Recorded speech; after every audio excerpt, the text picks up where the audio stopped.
managerial economics practically use that theories and principles of economics. So it is concerned with the applications of theories and principles of economics.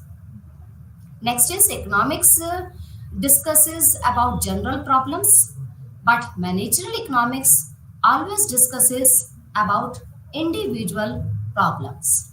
So this is the basic difference between economics and managerial economics. Now next is scope of managerial economics. Managerial economics is very uh, broad scope in management or in business enterprises because it deals with micro theories and principles. That's why in this managerial economics, we study about demand analysis and forecasting, manage how capital can be managed for an business enterprises, analysis of business environment, pricing decisions while we decide the price of a product. That managerial economics is very beneficial because it studies about, it tells us about the different ways through which we can decide the price of a product. And policies and practices also, study of allied disciplines and selection of products or the services to be produced.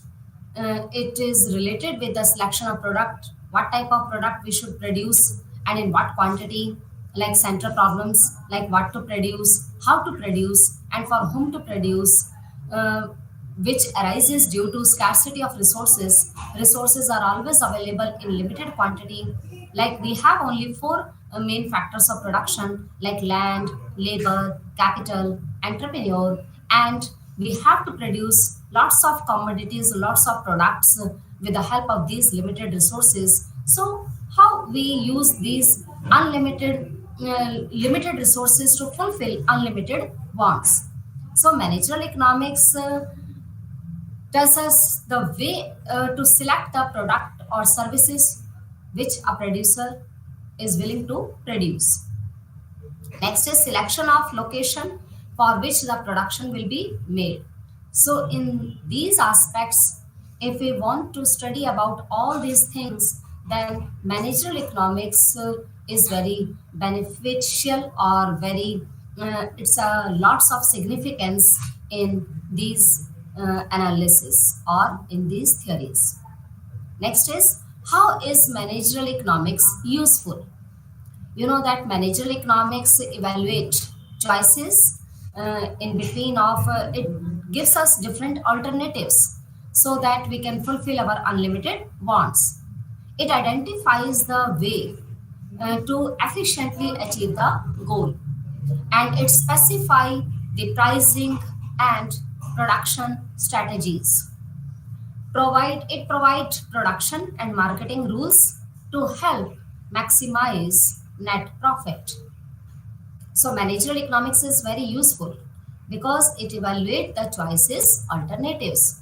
You know that resources are limited and wants are unlimited. So we have to make a choice in between of unlimited want and limited resources, that we what type of commodities should be produced in what quantity and how to produce. It means what type of technology we should use to produce goods and services, and producers aim is always to earn maximum profit at minimum cost. So producer always choose that type of technology in between of labor intensive and capital intensive, which technology is available in abundant quantity, and which technology is easily available, and that cost will be cheaper than other technology. So producer always choose that type of technology which gives him maximum output at minimum cost. So it identifies the different ways to efficiently achieve goals, and it specify the pricing strategies and production strategy. How we produce more goods with the help of limited resources, what type of strategy we should adopt while deciding the amount of total product, and while deciding the pricing level of the product. and it always provide the different production and marketing rules which helps us to achieve maximum profit and making the best decisions. Managerial economics can be used to efficiently meet managerial or management objectives. Managerial economics can be used to understand the logic of a company, consumer, and government decisions. So, in this way, managerial economics is very useful for business entrepreneurs. Next is origin of managerial economics. How managerial economics is originated. Like every other individual, a manager of a business firm has to take decisions in the face of scarcity of resources and alternative uses of resources. In fact, success of a business firm largely depends upon the efficient utilization of limited resources remaining in the disposal of the business firm. Thus, managerial economics is evolved as an important tool kits which is useful in the decision making for the manager. The development of managerial economics as a separate discipline has a recent origin. Joel Dean's book Managerial Economics, published in 1951, and it's taken as the pioneer in this discipline. Due to wide recognition of the uses of economic theories in the decision making of the business, this subject is rich in literature in these days. So, in this way, this managerial economics originated because it provides us very important toolkits uh, while deciding the product strategy and while deciding the pricing strategy of the firm. So, managerial economics is very important because it deals with different decisions, it deals with the resources which is available in limited quantity, and you know that resources have alternative uses like electricity. We use it for different purposes, but electricity is one, but we are using for different purposes. Same as milk is one, but we are using it for different purposes. So this is called alternative use of the resources. And why we have to do this alternative use of the resources? Because resources are scarce and wants are unlimited. So in this situation, a successful business firm uh, or success of a business firm mainly depends upon the efficient utilization of the resources. If firm efficiently utilize all the available limited resources, then firm can achieve their set targets and the goal of maximum profit. Next is demand analysis parameter. This demand and demand forecasting and revenue analysis is related with block 2. You know that demand. What is the meaning of demand? Demand simple in simple words, demand refers to the quantity of a commodity which a consumer is willing to buy at a given price and at a given time period. Demand concept is very important because while deciding the production decision, or when producer want to decide about the how much quantity he has to produce for consumer, then first of all producer should analyze the demand of the consumer, because without analyzing the demand, if producer produce so much goods and services but demand is not exist in the economy, then how producer can get maximum profit? So this problem will arise if we will not study about demand analysis. So demand refers to the quantity of a commodity which a consumer is willing to buy at a given price and at a different time period. Now, demand analysis tells us about the price of the product. Demand generally related with price, and it has inverse relationship with price. If price rises, demand falls. If price falls, demand rises. It means there is a negative or inverse relationship between price and demand for a commodity. Demand has so many determinants factors. According to Marshall, law of demand refers to the inverse relationship between price and quantity demanded if other things remaining constant, because Marshall assumed that if all the other factors which can affect the demand for a product, if all factors remains constant, then demand will inversely related with only price of the product. When price rises, demand will fall, and when price falls, demand will rise. Because who demand for goods and services? Obviously, consumer. And producer also demand for goods and services, because producer produce only single commodity, or not producer can produce all the goods and services which are available in our country or in whole world. So producer is also a consumer, and consumer always demands for goods and services for satisfying their wants and their needs. So generally demand depends upon price of the commodity. But so many other factors are also affects to the demand. Number 2 point is taste and preferences. Number 1 point is price of own commodity, products own price. First of all, this will affect the demand. If price rise, demand falls. If price falls, demand rises. Next is consumer income. Income and demand for a commodity has positive relationship. If income rises, demand will also rise. If income falls, demand will fall. But goods are of different types, like normal goods and inferior goods and necessary goods. If goods are normal or luxurious goods, then there will be a positive relationship between demand and income of the consumer. If a good is inferior, then income and demand will be inversely related. And if good is necessary, then there will be no relationship with income of the consumer. Either income rise or fall, demand will remain same for necessary products. Third point is price of related goods. Related goods are basically of two types. One is substitute good, and other is complementary good. Substitute goods are those goods which can use in place of each other, and like tea or coffee, campaign Pepsi, and slice and maza, etc. And complementary goods are those goods which always use together, like car and petrol, and pen and ink, and needle and thread, and you can give so many examples like mobile and SIM card and charger, etc. So price of related goods also affects the demand for a commodity. If price of tea rises, then demand for coffee will rise. And in case of substitute goods, and in case of complementary goods, if price of car rises, then demand for petrol will fall. Because if price of car rises, then people will not buy car. Then why they demand for petrol? So next point is taste.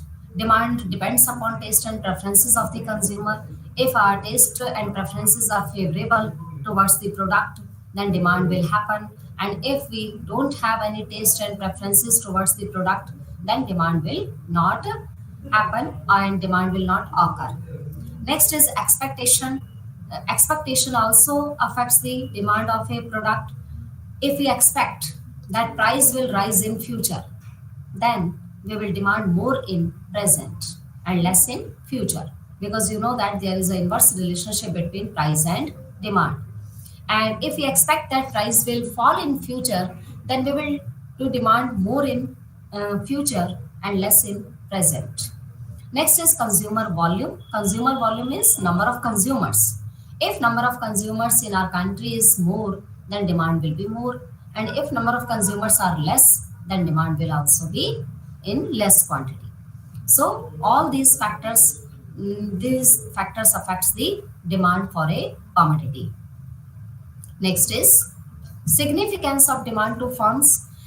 Why a firm needs to study about the demand concept? It has lots of significance. Number one is sales forecasting, because sale based on demand for a product. While while forecasting the demand, Without forecasting the demand, we can't predict about the total sale of the firm. So sale forecasting, it is the basis for the sales of the firm. And pricing decisions also depends upon the demand theory. The firm can charge the price of its product. Marketing decisions, aggressive salesmanship, advertisement to boost up demand. Firm can choose different marketing decisions to boost up or to increase their demand for a product. Next is production decisions, how much to produce. This decision also depends upon the demand analysis. Without forecasting the demand and without analyzing the demand, a firm can't get the knowledge about how much to produce.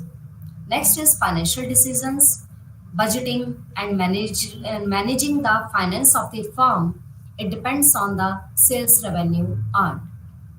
So financial decisions also based on demand analysis theory.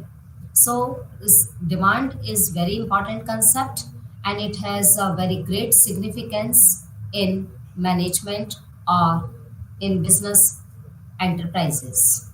Next is demand forecasting. You know that what is demand? Demand refers to a quantity of a commodity which a consumer is willing to buy and able to buy that product.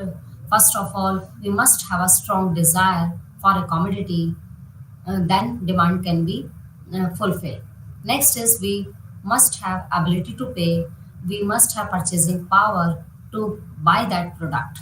And next is willingness to pay for the product. Sometimes what will happen that we need or we desire for a commodity, and second, commodity is also available in the market. Third, we have purchasing power, but we are not willing to pay. In this case, demand will not fulfill. So these four things are very necessary for the fulfillment of a demand of a commodity. One is strong desire. Next is availability of that commodity into the market. Third is ability to pay, and fourth is willingness to pay for the product. So if there is ability and willingness but no desire, then it is not a demand. Similarly, without willingness, if there is a desire and ability, then also it is not a demand.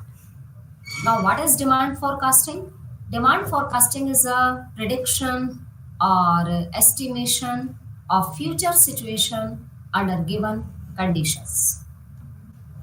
Next is profit. How we can calculate profit? Profit is based on cost and revenue theory. Profit is the difference between total revenue and total cost. Now, what is revenue? Revenue is the total money income which is received by a seller after selling its output. And total cost is the summation of fixed cost and variable cost. And total cost can never be zero because fixed cost can never be zero while you are producing any commodity or not. Variable cost can be zero and can be flexible or change because its name is variable, which can change, which can vary. But fixed cost remains always fixed in nature. Either you can produce goods, more goods or less goods. And total revenue is the total money income which is received by the seller after selling its output, and we can calculate total revenue by multiplying price and quantity. And total cost is the sum total of fixed cost and variable cost, or TFC plus TVC. So profit generally estimated by taking the difference in between of TR and TC. And economic profit is equals to total revenue minus economic cost. And what is economic cost? Economic cost is the sum of accounting cost plus opportunity cost. In this economic cost, we include all types of cost like direct cost, indirect cost, and opportunity cost. Accounting cost is direct cost, which we can see indirectly. Like land cost is rent, labor cost is wages, capital cost is interest, and entrepreneur cost is profit. This cost is direct, we can see. So this is called accounting cost or explicit cost. And implicit cost is that cost which we can't see, but that cost exists while producing a commodity. That is implicit cost. And opportunity cost is the next best alternative which we have to forego for getting one opportunity. Accounting cost is equals to explicit cost. And you know that explicit cost is direct cost which you can pay directly to the each and every factor of production while using the production process. Next is average revenue, marginal revenue, and elasticity of demand. You know that demand curve is always downward sloping curve, and average revenue and marginal revenue curve may be downward sloping curve, and it may be horizontal curve. Depends upon the nature of the market. If market is perfect competition, then ARMR curve will be horizontal line, and if there is a monopoly market or monopolistic competition market, then ARMR curve will be downward sloping curve. TR curve generally start from the origin. TR in the beginning always increases, then TR remains maximum or constant. After that, TR start falling. So TR curve is reverse U-shaped curve, which shows about that in the beginning TR will increase, after that TR will be maximum, and at last TR will start falling. And here this is the demand curve. Demand curve is known as AR curve. You know that according to the point elasticity method, we can show elasticity of demand which can vary or which can lie in between of 0 and infinity. At the center point like R, elasticity of demand will be equals to 1. And above this center, elasticity of demand will be greater than 1. And below the center, elasticity of demand will be less than 1. And at this point on x-axis, demand will be 0, and on y-axis, that point is showing that demand is infinity. And MR curve always lies below the AR curve, because MR can be 0, can be negative, but where TR is maximum, MR will be 0. When TR is start falling, then MR will become negative. But AR can never be 0, can never be negative, because AR is equivalent to price. And you know that price can never be 0. That's why AR can never be 0, because AR is equals to price. And how AR is calculated? By dividing TR to Q. If TR, total revenue, is divided by quantity, then AR can be calculated. And MR is the net change in total revenue. MR can be estimated by using this formula like TRN minus TRN minus 1 or delta TR upon delta Q. This is the formula of AR and MR. MR is always calculating by taking the difference of total revenue. TRN minus TRN minus 1 or delta TR upon delta Q. And average revenue is always equals to price, because AR is estimated by dividing TR to Q. And how TR is calculated? P into Q. So P into Q divided by Q, Q cancel, then AR will be equals to price. So we can say that average revenue is always equals to price. And this is the nature of these curves, AR, MR, and elasticity of demand, where elasticity of demand is equals to 1. At that point, MR will be 0 and TR will be maximum.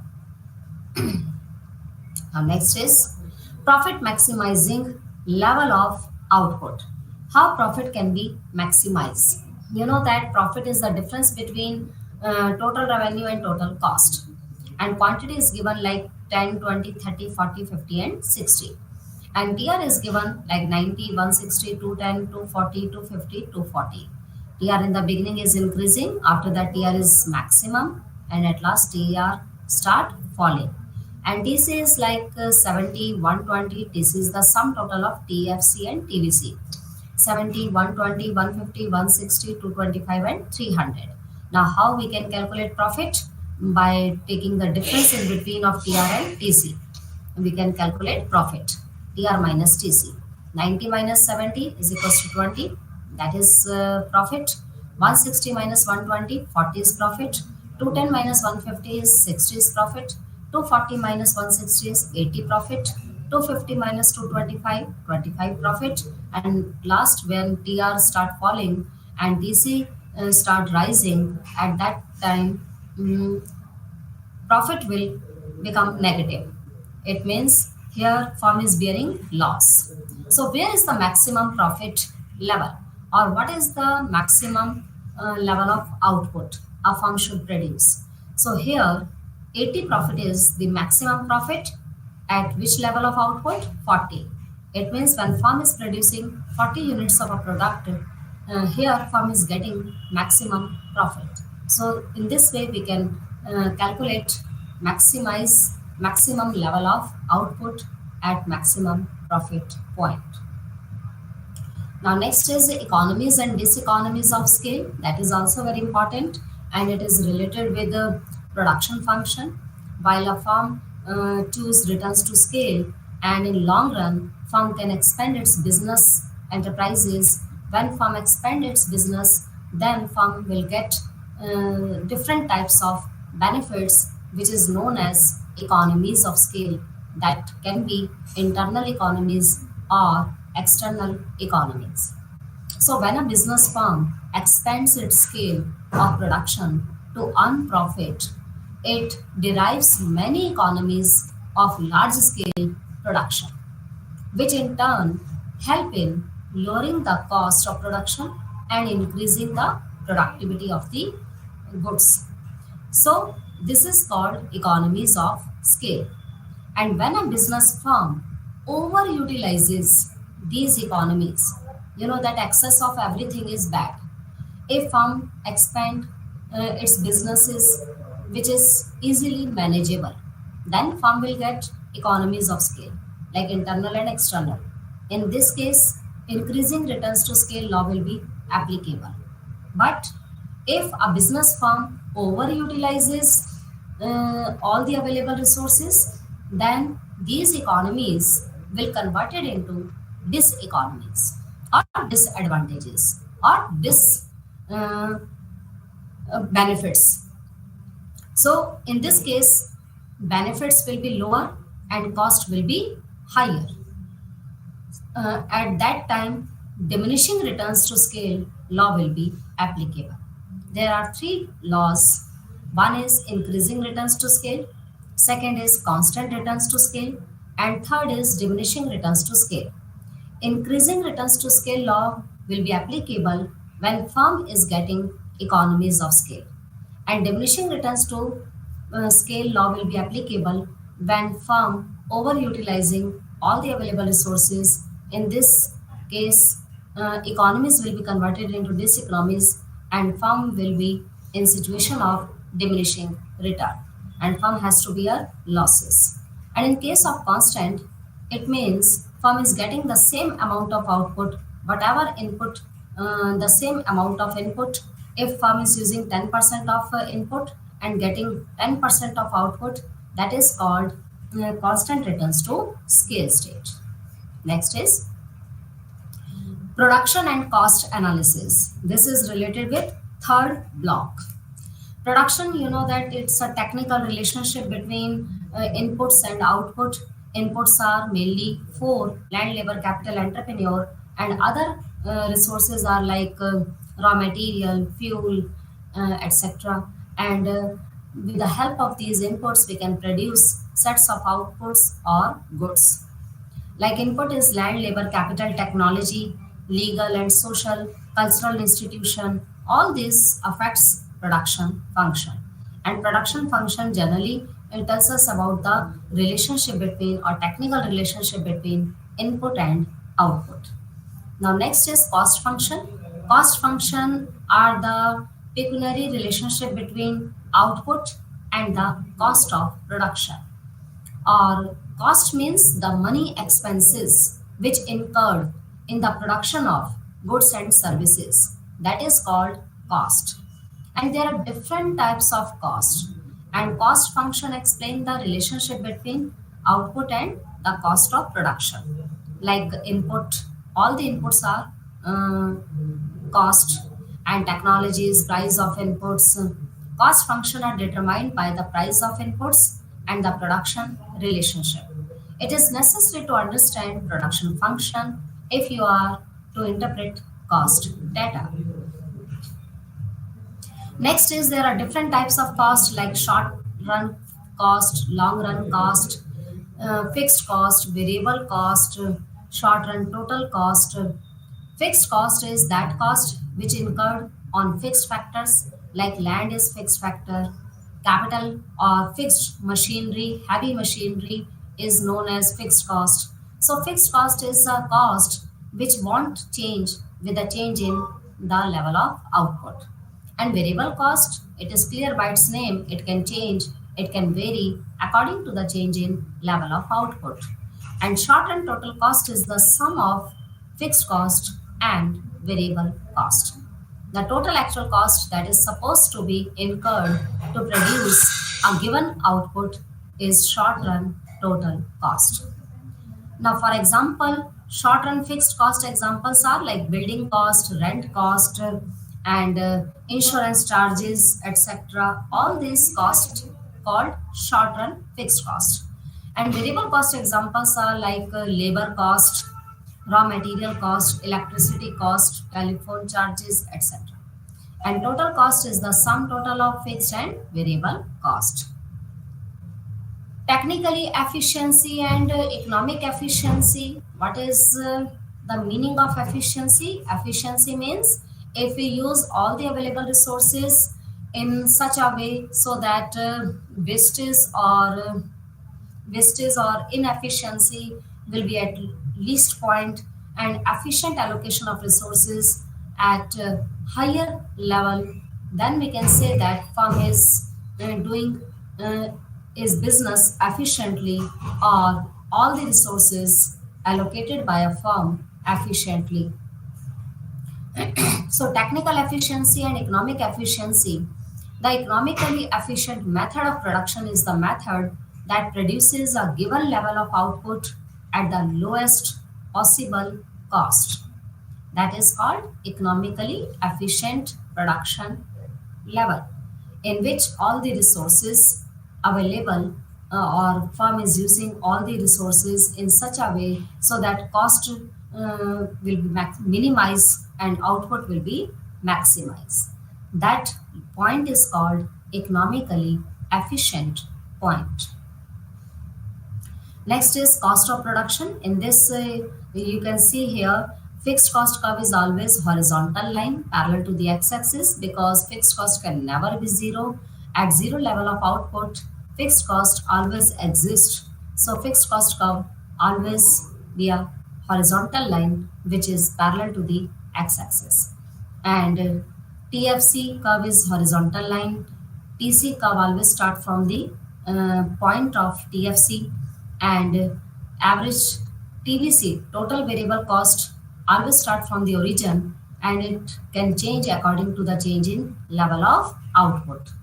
And total cost always lies above the TVC and TFC because TC is the sum total of TFC and TVC. And AC is the average cost. Average cost is the per unit cost of output. AC is also the sum of average fixed cost and average variable cost. AFC can be estimated by dividing TFC to Q, and ABC can be estimated by dividing TVC to Q. AFC is equals to TFC divided by Q, and ABC is equals to TVC divided by Q. A means average. Average means per unit cost.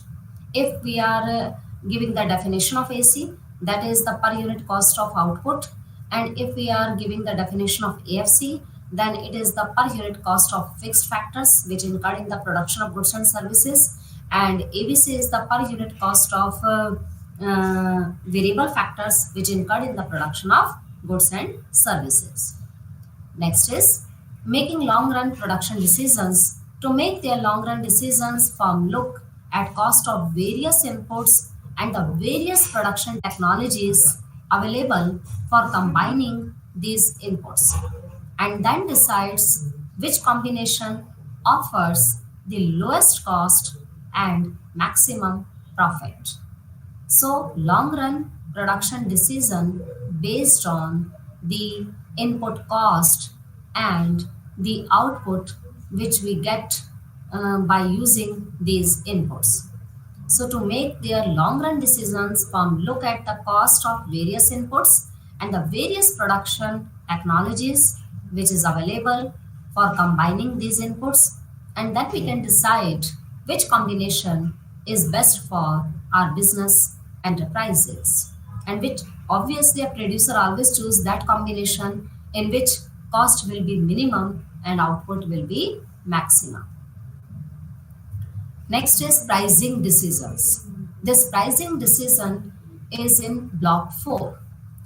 Pricing decisions mainly deals with how a firm can choose the price of the product and what strategy a firm should use while deciding the price level of the product.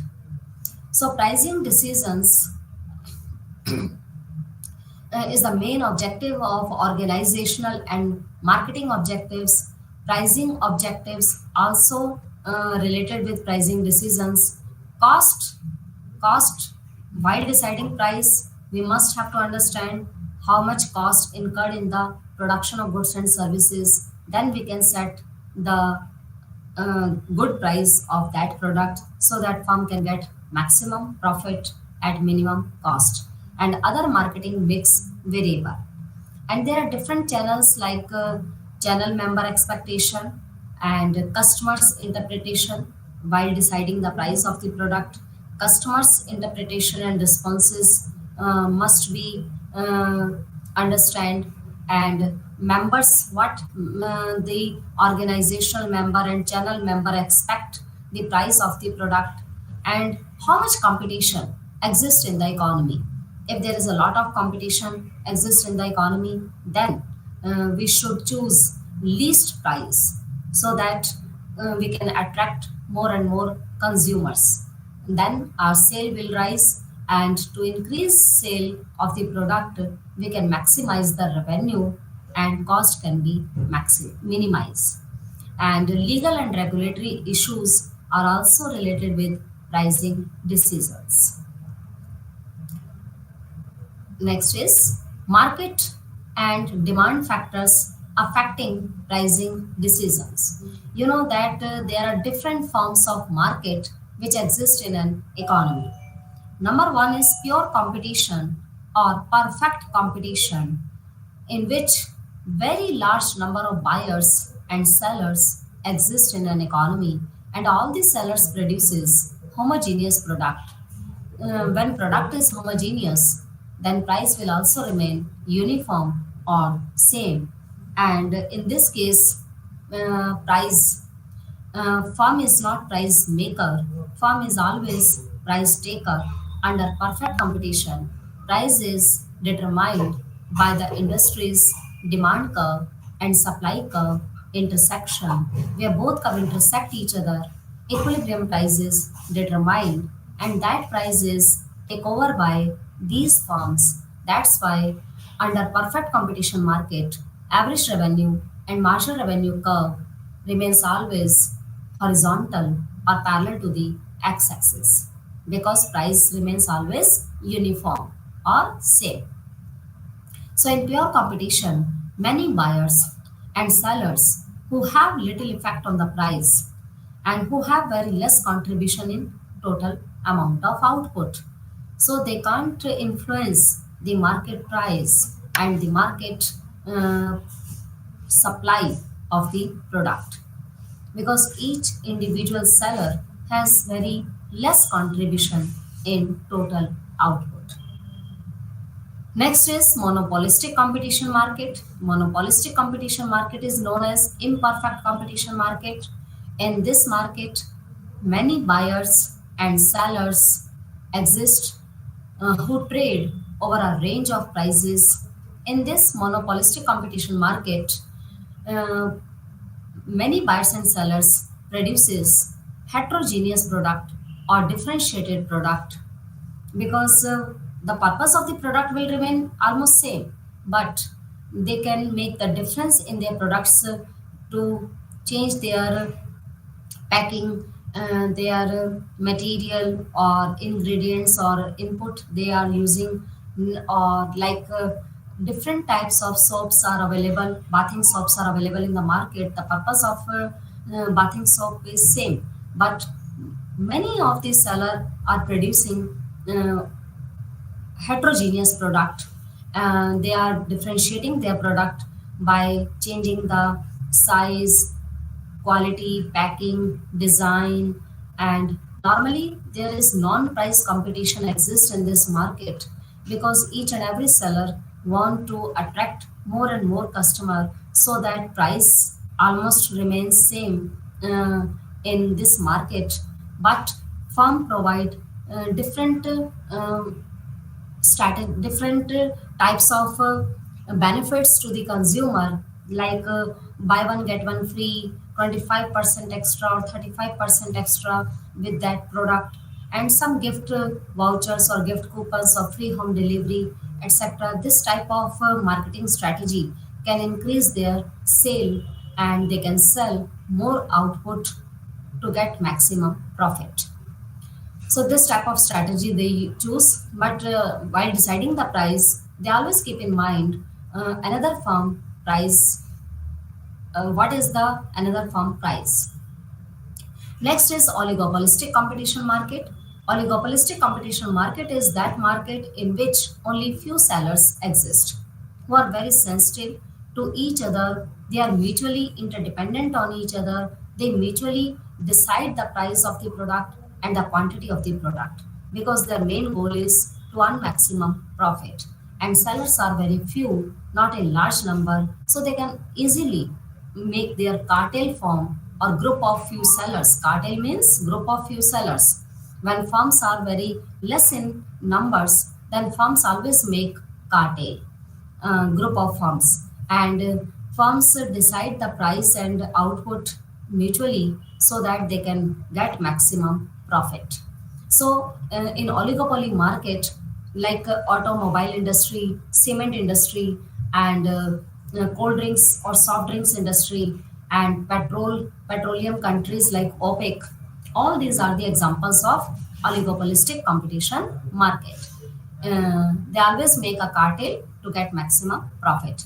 So in this oligopolistic competition market, only few sellers who are sensitive to each other's pricing and marketing strategies. They may be corporate and may not be corporate. If they cooperate to each other, then they can get maximum profit. If they compete with each other, they can or cutthroat competition they follow, then they will minimize their profit. Next is pure monopoly. Pure monopoly is a market in which only single seller exists. Buyers may be in large number, but seller will remain only one. And seller is the price maker, and seller can choose differentiating pricing strategies. Seller can charge differentiated price from the different consumers or discrete when producer charge different prices from the different consumers for the same product, that is known as discriminating monopoly market. And discrimination regarding price a firm can choose because there is no competition with other firms, only single seller exists in the market. Whatever price seller will decide, consumer will have to pay that price. So in this market, in long run, producer or seller always gets maximum or abnormal profit in long run. But in case of competition market in which free entry and free exist available, that market will earn only normal profit in long run. Monopolistic competition, in this there are lots of firms or sellers exist in this market, so firm always earn normal profit in long run. Oligopolistic market always maximize their profit because it has one main feature like barriers of entry and exit That's why only few sellers exist in this market. So in this market, seller also gets maximum profit. Next is pricing. Next is pricing is the process whereby a business firm sets the price at which it will sell its product and services and may be part of the business's marketing plan. In setting price, the business will take into account the price at which it could acquire the goods, the manufacturing cost, the marketplace, competition, market conditions, brand, and quality of the product. So, pricing decision based on all these factors which affects the price of the product. And a producer or manufacturer always keep in mind while deciding the price of the product, how much cost involved in producing that commodity, and the brand of the product, quality of the product, market condition, competition, marketplace, manufacturing cost. All these things should keep in mind while deciding the price of the product. Next is factors affecting pricing decisions. There are mainly two factors which affects the pricing decision. One is internal factor and other is external factor.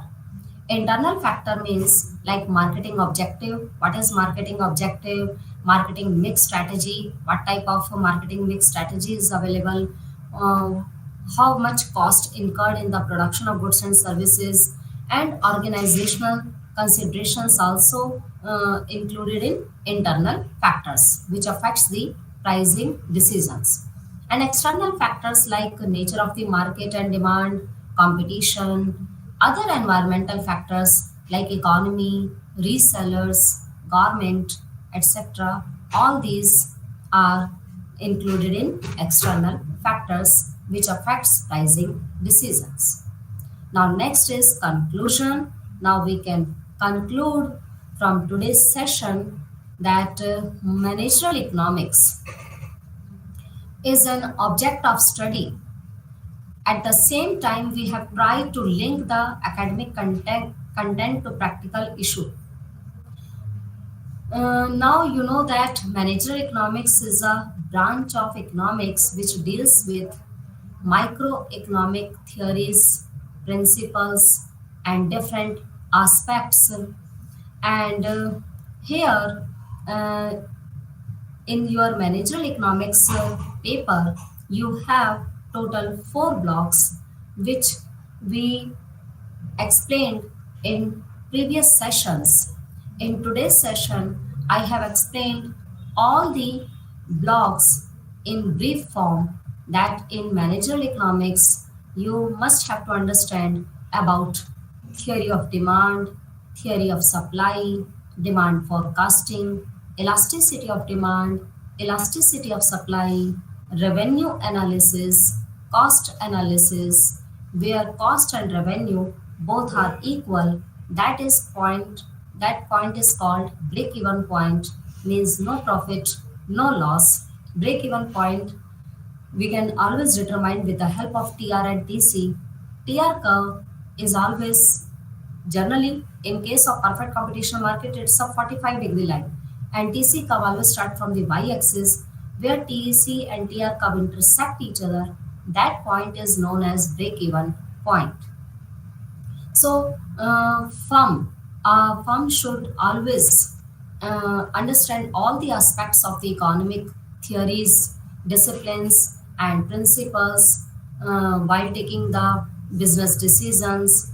And there could be much of the gain from undertaking study of mathematics, operational research, and the whole host of approach that is the part of managerial economics. So managerial economics studies about elasticity, because elasticity, if a commodity demand is inelastic, then producer can charge higher prices.